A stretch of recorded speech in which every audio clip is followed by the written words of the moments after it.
you. And the Dream Team is back again here, of course. And you're talking about Plan B. We've talked about it. Do the Clintons want Plan B? I mean, Pat, you think that's part of the fine line that Hillary Clinton walks tonight in this speech? Oh, yeah, that's what I believe, that she will be perceived, and she will go all out to bring her voters over to Barack Obama. She will say so. She will do everything. But again, as I said before, if you are desperately wanted Barack Obama elected, you would say it's a golden opportunity, and somebody's got to cut up John McCain, because our previous speaker certainly did not do that, Gene. What about... No, he didn't. Mark Warner said American voters have one shot to get it right. Mm-hmm. Did he use that shot tonight to gut John McCain like Pat Warner? Buchanan said needs to be done? Yeah, Mark Warner. It's not Jennings Bryan we saw tonight. It's not Mario Cuomo. It's not Teddy Kennedy.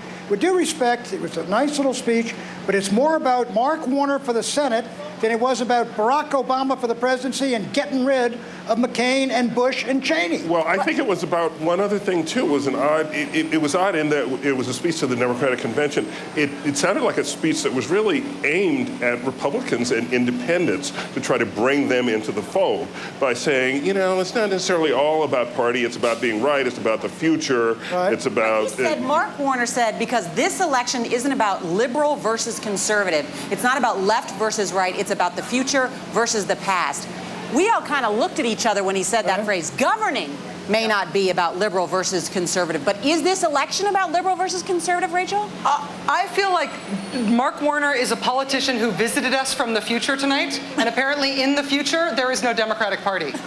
Because that's the way that he talked about the stakes in this election, as if it's all just about who has a good idea. Criticizing President Bush as a guy who's in the past is literally, technically, axiomatically true. He is the president, and now we need a new one. Time moves forward, not back. It's not a substantive critique of the president at all. He did not take one nick out of the Republican Party or President Bush. It was a nonpartisan speech. Right, it was not aimed at Democrats, it seemed to me. No. Where's the fire, the spleen, the heart you expect from a Democratic Party which believes that Bush is a total disaster? They got a keynote speaker up there. He's going to tell the country why we got to get rid of these guys, not why he's some technocratic speech written by a computer. I am waiting for someone to take the podium and say the word torture. I'm waiting for someone to take the podium, say the word Iraq. I'm waiting for someone to take the podium and talk about domestic surveillance and to talk about all the reasons that Democrats want to get rid of George Bush. Come to Ron Paul's convention. Yeah. You'll hear all that there. Yeah, the domestic surveillance issue would be awkward at this convention because Senator Obama changed his position on that. But I do think that Hillary Clinton now, the bar is even higher for her in terms of, after Mark Warner's speech, the bar is higher for her in terms of making this a night at the convention that does something to make it more likely that Obama is elected. But now look, Warner was looking out for Warner, and Hillary Clinton's going to do what is in her best interest, and that is to bring her people around and be seen as 100% pro-Obama, but her best interests are not to hurt herself by being an attack dog. This whole election, and what Barack Obama needs to win is to win over swing voters, and he's also got to solidify the Democratic base. There are still a large number of Hillary Clinton supporters who are not yet behind him. He is only polling 80% among the Democratic Party. Right.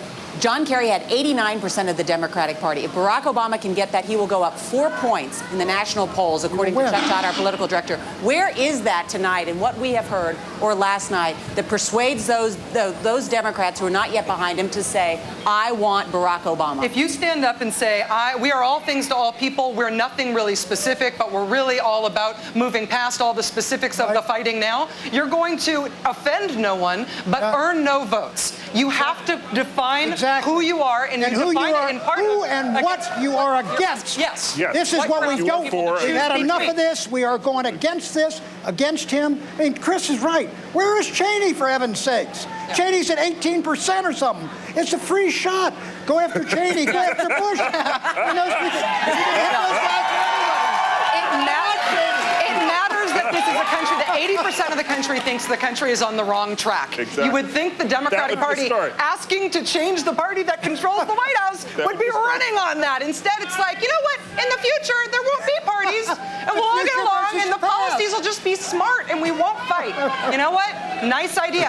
Fairy tale, not American politics. So the question Mark is, Warner said tonight it really doesn't matter if it has an R or a D next to it, talking about whether an idea works or not. Rachel? That works for governing, but not for an election. That Once works again, in the the state of question- Virginia.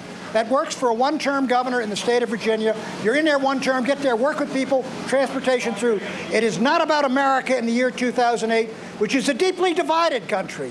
And this party's supposed to represent one half of it and be against the other, and I don't think their keynoter did it. so here's the question. Does post-partisan equal post-rational? And on that note, Chris and Keith, we have a very philosophical panel here tonight. Thank you, Nora.